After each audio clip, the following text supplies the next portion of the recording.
আচ্ছা, আরেকটা কথা আমি বলছি, ওখানে আমি বহনগর দেখলাম যে অনেক কালী মন্দির আছে। হ্যাঁ, ওখানে অনেক কালী মন্দির আছে, ওখানে আমি ছবি দিয়েছি অবশ্য, আপনারা দেখবেন। আর রামকৃষ্ণদেব যাকে মাসি বলে ডাকতেন, হ্যাঁ, তারও একটা কালী মন্দির আছে, আমি দেখলাম। আপনারা দেখুন, এখন দরজা বন্ধ ছিল যদিও, সেটা আমি দেখেছি, সেটা আমি ছবি তুলে নিয়েছি। সেই ছবিটাও আমি আপনারা লক্ষ্য করুন, এত সুন্দর জায়গা। আর এটা আছে কুটিঘাট। কুটিঘাটে এখন আগে আরও সুন্দর ছিল, তাও যা আছে সেটাও আমি আপনাদের দেখাবো, দেখবেন আপনারা। এত সুন্দর পরিবেশটা, হ্যাঁ, মানে অপূর্ব পরিবেশটা, সেটাও আপনারা উপলব্ধি করুন। ওই জায়গাটা সত্যি, বহনগরটা একটা হিস্টোরিক্যাল জায়গা। ওটা যদি সুন্দর করে রাখা যেত, আমার মনে হয় প্রচুর পর্যটক আমাদের এখানে বহনগরে আসতে পারত। এত সুন্দর পরিবেশ, কুটিঘাটটা, রামকৃষ্ণ ঘাটটা, খুব ভালো জায়গাটা। নমস্কার। বহনগরে এমন অনেক দর্শনীয় জায়গা আছে, সেটা অনেকে জানে না। আমি তো আগে বলেছি। আর এর মধ্যে আছে সামনেই দক্ষিণেশ্বর। বহনগর থেকে দক্ষিণেশ্বর মেট্রো আছে বা গাড়ি আছে, এখানে দক্ষিণেশ্বর চলে যাবে, মায়ের মন্দির দেখতে পাবে, রামকৃষ্ণদেবের আরো অনেক সৃষ্টি আছে, জিনিস আছে, সীমার অনেক জিনিস আছে, সেগুলো দেখতে পাবে। এছাড়া পাশেই বেলুড় আছে, বিবেকানন্দের সৃষ্টি।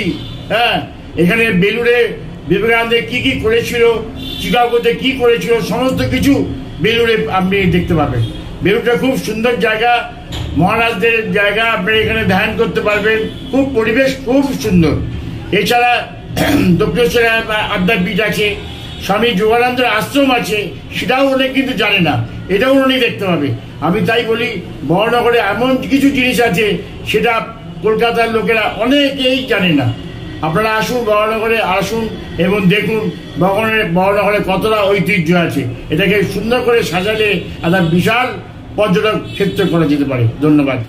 নমস্কার। একটা কথা বলার ব্যাপার, আমি বহনগরে থাকি, কিন্তু আমি জানি না রামকৃষ্ণদেবের কোথায় প্রেরণা হয়েছিল। আমার মতো অনেকেই জানে না, কিন্তু সেই জন্যই আমি বহনগরবাসীদের আমি বলছি, এবং আমার যারা ফ্রেন্ডদের বলছি যে আপনারা দেখুন বহনগরে কত কিছু দেখার জিনিস আছে। বেলুড় তো আপনারা জানেনই, বেলুড় আছে, দক্ষিণেশ্বর। বেলুড়টা অবশ্য হাওড়া ডিস্ট্রিক্টে পড়ছে। এই দক্ষিণেশ্বরটা আছে আমাদের মধ্যে। তারপর হচ্ছে আমি দেখলাম এখানে রামকৃষ্ণদেবের ইয়েটা যেখানে পুরানো হয়েছিল, কি জানি ঘাটটা, ওই ঘাটটা, যে ওখানে স্বামী অভেদানন্দ সীমার কেউ পুরানো হয়েছিল। তারপর কি সুন্দর জায়গাটা। এছাড়া রামকৃষ্ণদেবের মাসি যে বলতেন, মাসিকে, তার বাড়িও সামনে, এবং সেখানেও কালী মন্দির আছে। আর সামনে মিত্তির বাড়ি, কুটিঘাটের পাশেই মিত্তির, সেটাও আমি দেখিয়েছি। এই বহনগরে আরও অনেক কিছু আছে যেগুলো আমি দেখতে পাইনি। আরও যদি লোকে জানে এই সব জিনিসগুলো আছে, তাহলে কিন্তু অনেক লোকে এখানে আসতে পারে। আর পরিবেশ এত সুন্দর। আর ওখানে রাস্তাঘাটগুলো অবশ্য একটু গর্ত হয়ে গেছে, একটা নোংরা ফোংরা আছে, এগুলো যদি পরিষ্কার করে দেওয়া যায়, এটা ভালো একটা টুরিস্ট স্পট হয়ে যাবে।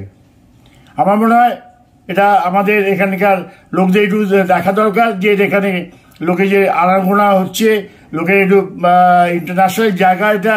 রামকৃষ্ণদেব শুধু আমাদের নয় তো, সারা বিশ্বের। বিবেকানন্দ রামকৃষ্ণদেবের সেবার প্রতিষ্ঠান সারা বিশ্বে ছড়িয়ে গেছে। এটাকে একটু ভালোভাবে দেখাশোনা করলে আমাদের এখানে অনেক লোক আসা যাওয়া করতে পারে, অনেক লোকই জানতে পারবে, অনেকেই জানেই না। আপনারা আসুন এখানে বহনগরে, দর্শনীয় স্থানগুলো দেখুন, আপনাদের ভালো লাগবে। ধন্যবাদ।